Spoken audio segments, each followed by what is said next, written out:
Oui, Je ne crois pas que ça soit Un petit peu vite, oui, d'accord. Gilles Labordé, oui. Oui, parce que moi j'ai posé une question, et j'ai pas eu de réponse. Est-il pensable que des officiers d'élite de l'armée de l'air aient pris un cerf-volant brisé pour une soucoupe volante, pour des débris d'OVNI? Moi j'ai dit non. Première réponse, non. Jess Marcel a décrit avec précision, contrairement à ce qui a été imprimé dans la presse ici et là, les débris. D'autres témoins ont corroboré ces débris. Je sais que Jean Grélé va montrer quelque chose. Alors justement, on va demander à Jean Grélé quand même de nous donner un autre... Il y a des descriptions précises des débris, ils sont extraordinaires, ils ont des propriétés extraordinaires. Alors Jean-Gabriel Grélé, vous êtes pilote de ligne à la retraite et vous avez vous-même fait 2 observations d'OVNI à la fin des années 60. Est-ce que vous pouvez nous raconter? Oui, je ne vais pas faire dévier pour l'instant l'histoire sur mes propres observations, qui ont certainement été un élément pour me convaincre personnellement. Mais par contre, je dois vous dire que le fait que j'étais dans l'US Air Force et que j'étais formé par l'US Air Force en 1952 et en 1953, j'étais élève pilote, ensuite pilote de chasse, faisant mon école de chasse aux États-Unis, et justement dans une période tout à fait cruciale, où on a commencé à publier au sein de l'US Air Force des réglementations extrêmement précises pour rédiger et transmettre les rapports d'observation d'OVNI faits en vol, et interdisant naturellement toute explication véridique à l'égard du public. Je ne vais pas surcharger le débat, mais j'ai amené ces réglementations, les 2 premières,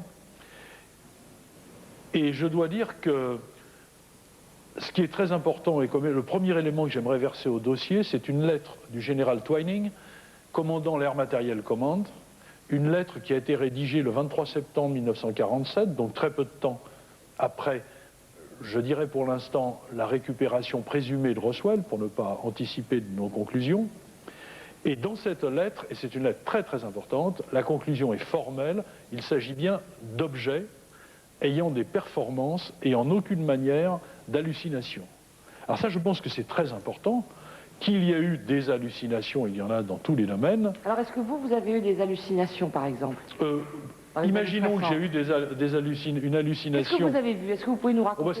C'est très simple. Nous avons, parce que je n'étais pas seul à bord, nous avons été dépassés par quelque chose que nous avons vu seulement sur le radar, parce que nous étions à 9500 mètres d'altitude, au ras d'une mer de nuages, et nous avons été dépassés par la droite, par un engin qui donnait sur notre écran radar à peu près le même retour qu'un Boeing 707, donc quand même quelque chose d'assez important, et qui allait extrêmement vite. Alors c'est très facile de faire une mesure de vitesse sur un écran radar. Il suffit de chronométrer entre 2 cercles distants de 10 000 nautiques, et avec une imprécision due à la rotation du radar, nous sommes arrivés à une plage de vitesse entre 4500 et 5000 et quelques kilomètres. Ou... Non, parce que nous l'avons suivi pendant 37 000 nautiques de distance.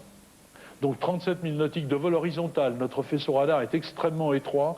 La moindre descente ou montée, et l'objet sortait de notre faisceau. Nous avons eu beaucoup de chance de le garder pendant 37 000 nautiques. Nous étions 5 à bord, le commandant de bord. J'étais moi-même le second pilote à droite. Nous avions l'officier mécanicien, qui naturellement a regardé, et un officier des transmissions, parce que nous travaillions encore en graphie, nous étions en Amérique du Sud, au sud de Rio de Janeiro. Et un passager qui était en train de rendre visite au commandant de bord, et donc nous avons regardé ça pendant tous les 5. J'ai pris Vous avez vu la même chose? Bien sûr, j'ai pris un chronométrage, le commandant de bord aussi. Nous avions en plus sur l'écran radar légèrement à gauche un orage que nous surveillions, c'était la raison pour laquelle nous avions mis en route notre radar. Pour surveiller un orage, nous allions passer à quelques kilomètres de cet orage. Bon. Alors ça, c'est votre première... Voilà, c'est la première chose. Alors je dois faire une remarque. Déjà à cette époque, il y avait tout de même un avion qui était capable d'aller aussi vite, c'était un de ces avions fusées américains.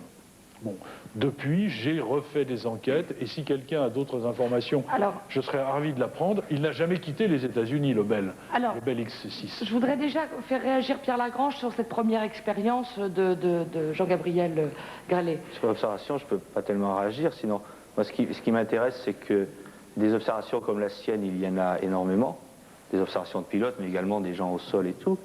Et toute la question, c'est de s'interroger sur ce qui vient après. C'est-à-dire qu'on a des gens qui racontent effectivement avoir vu des choses surprenantes, qui ont dans certains cas certainement vu des choses surprenantes. Bon, la question, c'est est-ce qu'on peut les expliquer, de quelle façon et tout, ou est-ce qu'il y a effectivement des choses très bizarres, pardon? Oui. Il y a le critère scientifique dans l'explication, il n'y a pas que les... Oui, Jean-Pierre Petit, oui, on vous en... Allez-y. Ben oui, je veux dire, quand quelqu'un dit « j'ai trouvé sur mon radar quelque chose qui allait à 4500 km/h », c'est au physicien qu'on pose la question « est-ce que c'est physiquement faisable ?» Bon, ben, dans la physique, dans la mécanique des fluides classiques, ça n'est pas possible, mais depuis très longtemps, on a montré que par la magnéto-hydrodynamique, on pouvait envisager ce mode de propulsion. Donc, du point de vue des modèles théoriques, des thèses doctorat, des publications scientifiques qui ont été faites, c'est une chose qui est faisable, sauf qu'à l'époque où M. Vallée a fait cette observation, ça ne pouvait pas être Donc terrestre. en fait, il y a un phénomène, mais sont-ce des extraterrestres? Qu'en pensez-vous, Olivier Postelvinet? Vous êtes vous-même rédacteur en chef d'un magazine très sérieux, mensuel scientifique, qui s'appelle La Recherche. En effet, très sérieux, pas S'il vous toujours. plaît. Oui. Pardon. Et non, moi je suis... Bon, ce débat m'amuse parce que la question des extraterrestres m'a toujours diverti. Je trouve que, compte tenu de tous les problèmes que chacun d'entre nous connaît, sont des problèmes du monde, etc., parler d'extraterrestres, consacrer plus d'une heure à un sujet comme celui-là, c'est une distraction rafraîchissante.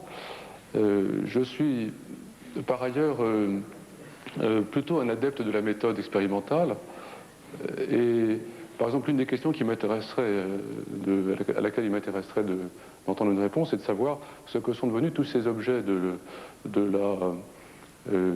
la soucoupe volante de Roswell. Alors, oui, monsieur Bourdet, peut-être. Oui. Je voudrais peut-être rajouter un tout petit mot.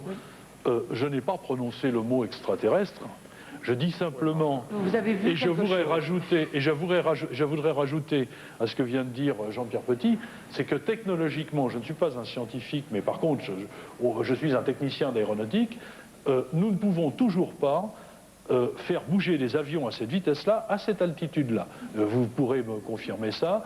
On peut arriver à des vitesses similaires à condition d'augmenter l'altitude pour diminuer la densité de l'air. Alors, Cheryl Muller, et après Monsieur Bourdet. Alors, Cheryl Muller, vous êtes anthropologue. Oui, c'est juste, c'est pas la partie qui me concerne le plus, mais c'est sur l'interprétation, ce qui m'intrigue. C'est la question qui était posée pour confirmer la réalité de ce qui aurait été trouvé. C'était, est-ce que c'est crédible que des experts de l'armée auraient pu se tromper à ce point-là? Et après, nous avons rajouté notre document à l'appui. Il y avait un mot d'ordre qui était donné de comment décrire précisément ce qui était vu dans le ciel et surtout de ne pas divulguer l'interprétation. Et on a fait comme si l'un corroborait l'autre. Ça veut dire que c'était crédible, mais finalement, ça peut être tout à fait le contraire. Il est tout à fait possible. Parce que vous tombez tout sur la crédibilité des observateurs. Est-ce qu'ils ont parlé trop vite? Est-ce qu'il y avait effectivement l'erreur? Est-ce que finalement, le document que vous avez cité dans les années 50, ce n'était pas pour éviter un deuxième Roswell? Est-ce que quelqu'un voit quelque chose et qu'il y va tout de suite là-dessus en disant encore au public, c'est encore un ovni? Monsieur Bourdet. Alors, on revient à Roswell un tout petit peu. Oui. La mise en scène de Fort Worth, au Texas. Le propre adjoint du général Ramey, c'est le colonel Dubose, qui est général à la retraite, a témoigné en 1990-91 à plusieurs reprises. Bon, il y a eu quelques confusions à un moment donné, mais ça a été complètement éclairci. Je suis prêt à en discuter tant qu'on voudra. A dit, nous avons fait une mise en scène dans le bureau du général Ramey sur ordre direct de Washington, du Pentagone, le général Macmillan, chef adjoint de l'armée de l'air, le commandant-chef était en vacances, général Spaatz. Sur ordre direct, je l'ai eu au téléphone. C'est clair, il y a eu mise en scène. Alors, on n'a pas montré les vrais débris, contrairement à ce qui traîne encore un peu partout dans certains articles. Alors pourquoi ils sont où les débris? Ils sont partis à la base de Wright-Patterson, tout au moins certains d'entre eux. On a des témoignages qui vont plutôt vers Kirtland, vers Los Alamos, vers divers lieux. C'est une affaire très complexe. Ça dure depuis 40 ans. Olivier Postelvinet, oui. Aucun débris. Pardon? On ne peut voir ou toucher aucun de ces débris. Il y a quand même au moins, je dirais, 10 ou 15 témoignages de gens directs, de gens qui ont vu et touché ces débris. Ce sont des témoignages, mais ce ne sont que des témoignages.